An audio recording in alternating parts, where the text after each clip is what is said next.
13 Ernst says, do you recommend the cylinder structure method or something else? I've heard the block and cylinder methods are wrong technically. So that gets into the question of construction and where does construction sit within the world of drawing. I have a pretty, no, this isn't really a hot take. I just think that a lot of people get confused about this. But a lot of people think that construction is how you're supposed to draw. No. And I've seen that trip up students many, many times. And I have helped many students who are struggling. When I say struggling, I mean panicking about drawing because they think they're supposed to be constructing, that they have to construct things in order to draw correctly. No, it's a diagnostic tool. It's for fixing things. It can also be training wheels that you put on for a while to wrap your head around things, but that is not, quote unquote, how you draw. The beginning place for drawing that all high-level artists return to and that you're never supposed to abandon is you start with graphic energy. It's just graphic. That's where you begin. It's pure shape and energy and emotion and how shapes and lines and colors and values evoke particular kinds of emotions. That is where everybody should start. That's where every drawing should start. And then you construct on top of that. There's people who don't agree with me about that, and they're philosophically bankrupt and haven't thought about this long enough, unfortunately. If you don't like constructing, you don't have to do it. There's lots of professional artists who've never constructed in their life. It's just another method, but graphic energy is everything.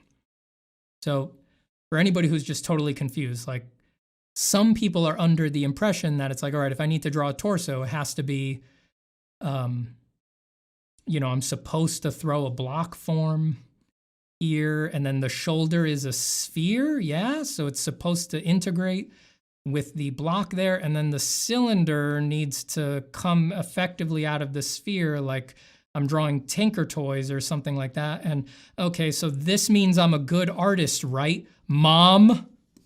Right? I'm finally good, right, Mom? Now you can't say I'm bad, right, Mom? No, that's not how you draw. When you do a torso, you just do graphic energy. You start here. I'm exaggerating it. You guys see me draw. This is not how I naturally draw.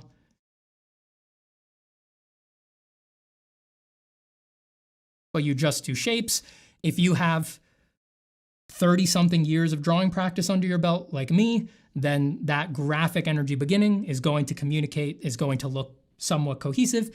When you're earlier on, yeah, it's going to look like a mess.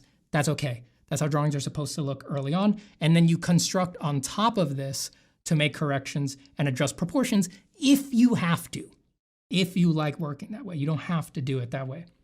So if this arm was like really off, I could start taking some light lines and being like, all right, it would vaguely connect like that. So in perspective, it should be coming more towards me. So probably the deltoid is actually going to be more lateral side and the front side is more over here. So I'm going to see the multipennate feathered muscles of the lateral part of the deltoid more in front view than I do the bifurcated front part of the deltoid. It's like, then you can start getting technical like that if you like that kind of thing. If you like that kind of thing, if you like thinking that way.